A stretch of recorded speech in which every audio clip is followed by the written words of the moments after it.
Vallow Daybell behind bars, in jail, out in Rexburg. Much different than hanging on the beach with a bag of money and her new husband, Chad. Right, and a glamour shots photographer to capture your beautiful wedding, childless wedding, right?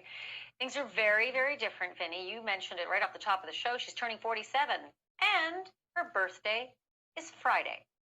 But don't expect that there's going to be any celebration.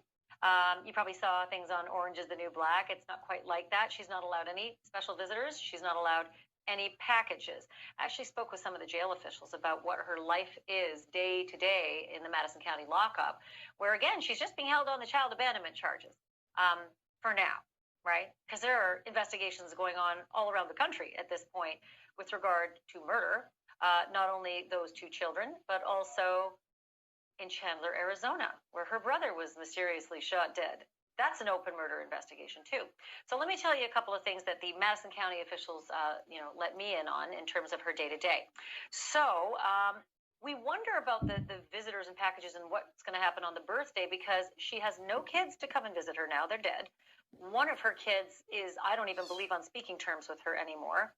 Her brother is dead. Her sister and mother have put out a statement saying, boy, were they wrong.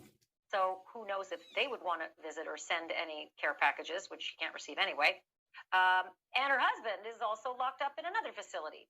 So he won't be visiting. And it's COVID, so there's no visits anyway. I'll get into that in a moment. But I do want to let you know, if you think she's some high-profile Casey Anthony-like person who has to be locked up 23 hours a day by herself for her own safety, think again.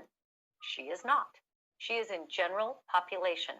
She doesn't have a roommate, and from what I understand, she doesn't have a bunk, sort of a dorm bunk. She doesn't have a room, a cell, but she doesn't have a cellmate. But she's free to wander throughout the general population and the pod throughout the day. So that's a little different than what we expected. And just because I know you love Vinny talking about Casey Anthony, I thought it was actually a really good time to bring up Casey Anthony and how she behaved in jail, because she also had a missing child who was not charged with murder, and everybody wanted to know where Kaylee was. And she got on those, jailhouse visitation phones, which maybe she knew or maybe she didn't know were recorded, and it didn't do her any favors when her mom and dad came to visit her, desperate for any information about little Kaylee.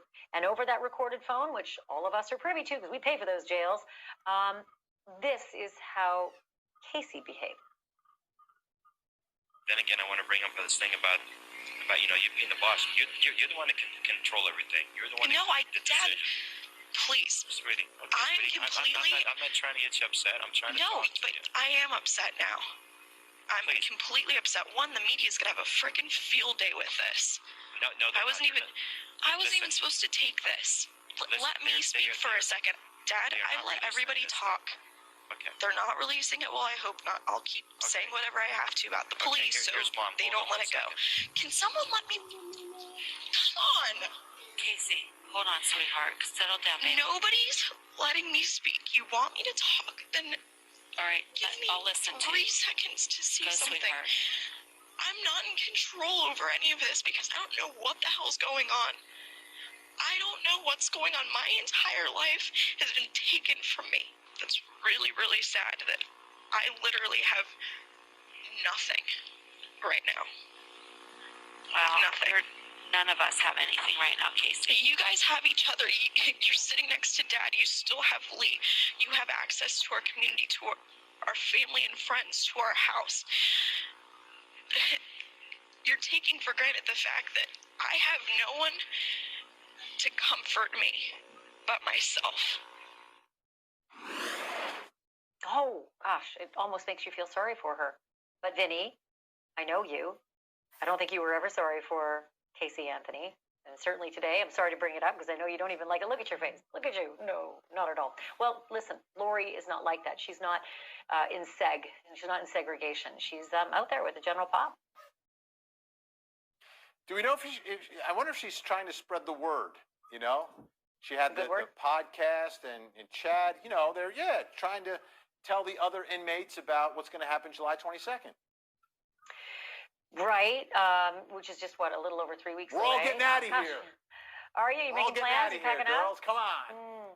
Yeah, I'm not. I'm still investing, and standard operating procedure here in the Banfield house. But listen, I think you bring up a really good point, my friend, because I told you that she's in General Pop, and the pod has a recreation room, and in that recreation room are phones and television and chairs and tables for the other inmates that she's rooming with to be able to, sit down and chit chat. So if she wants to proselytize her unusual religion, the one that she's been applying with Chad, whatever. What she should be very careful is that the walls have ears when you're in a jail.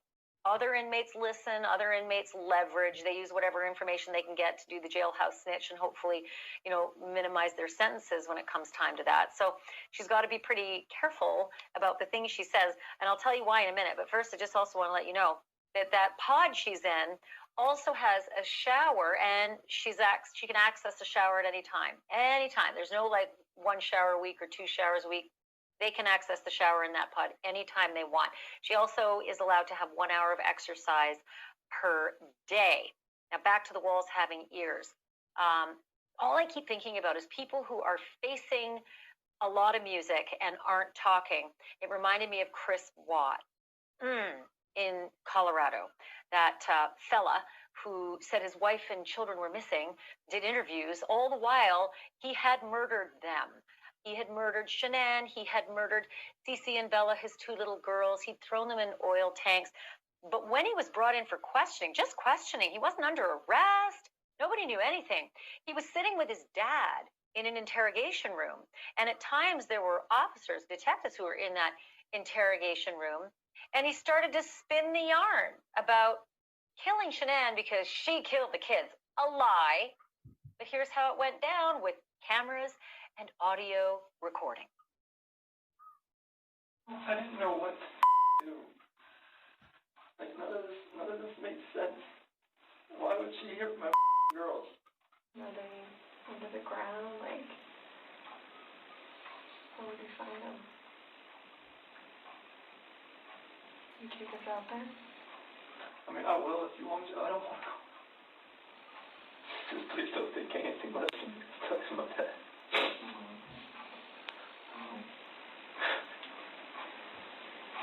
Are they all three out there, Chris?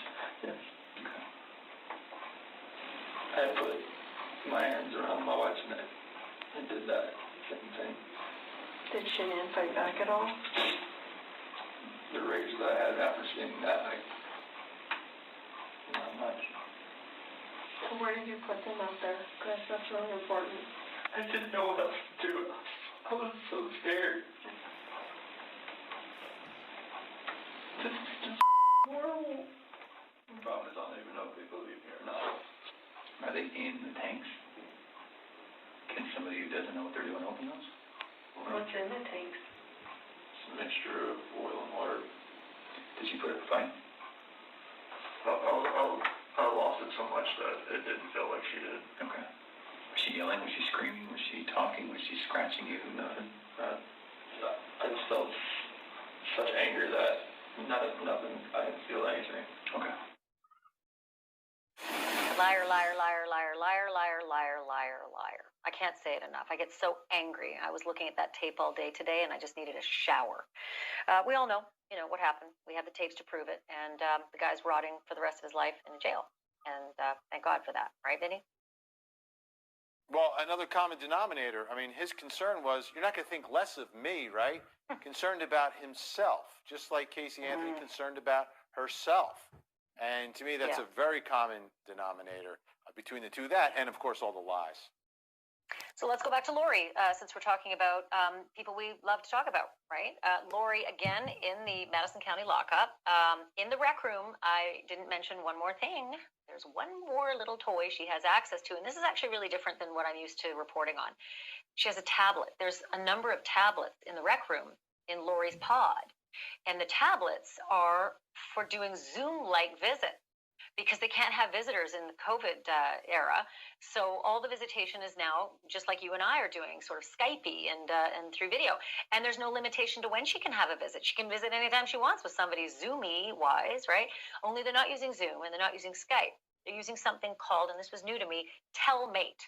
Telmate. Apparently, it's something that is, according to the Madison County officials I spoke with, designed for inmate visitation so that they can have these kinds of probably well-protected conversations, but also recorded, right? Because even though they're doing this electronic visitation, it's the same as any other visitation. They're recorded. That's why we have all these amazing tapes, Casey Anthony and everybody else that we tend to hear in court later on, what they say to friends and family and those who listen. The only thing is, you can't record a conversation with a clergy member. You can't obviously record conversation that an inmate has with counsel. That's for obvious reasons.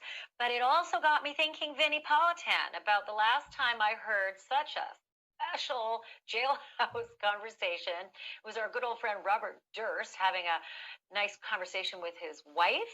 And I think he was making a reference to, I don't know, getting rid of his brother in the same way they got rid of their dog Igor. At least that's certainly what it sounded like. Have a listen. From way back when, I was planning on Igoring BM. Yes, I know. So that was a big problem getting married. Because I was afraid that what happened to me just now, would happen back then. Can I ask you, now that you brought that up, don't you think he knew how you felt? I don't think he knew what Igor. Yeah, I think he did, because I knew. So I think... Oh, no, he don't know me like that. Maybe now he suspects that maybe or something. I don't know. This is just so... I suspect he doesn't even suspect now. Oh, it's so fun going through these tapes and seeing what they say when maybe they don't think anyone's listening or they forget. But it's important that this Telmate system, Vinny, is understood, because I think it's either Telmate or a system like it has caused some problems for inmates in the past who say, get me out of here. COVID isn't right. I can't have a conversation with my lawyer because I think these electronics are listening to me. Yeah, it's a difficult situation. We saw it already happened in Lori Vallow's case. So, but Kelly too. It actually gives them more access to people on the outside, because now they can see them and talk to them. So I guess in some ways it's humane for the inmates, but Big Brother. No restrictions, but I will tell you, they do have to be approved. Like, she can call out anytime. Lori Vallow, if she wants to make a Zoom out anytime, she can do that. But anybody who's zooming in, I should say telmating in, has to be approved and it has to be scheduled. A couple of other things I just want to tell you real quickly, because I know people are really curious about how this woman is living, especially with the red lipstick. We were all wondering how she get the red lipstick. We know this. She gets 3 meals a day, and her standard calorie intake is that of every other inmate, which is 2,500. That ain't bad. Her classification is, it's her risk assessment. It's right in the middle of the road. No problems there. She has never been on suicide watch, Vinny. That's what stuck out to me the most in this. She's got 2 dead kids rotting in the ground for the better part of a year. Never on suicide watch. No statement about how sad she was. No indication of anything. She does have access to mental health facilities and mental health assistance, because obviously of HIPAA rules, they would not tell me if she had availed herself of that. But I think her lawyer is going to be very busy. I think she's going to be doing Telmate with her lawyer a lot, not just on what's going on in Idaho,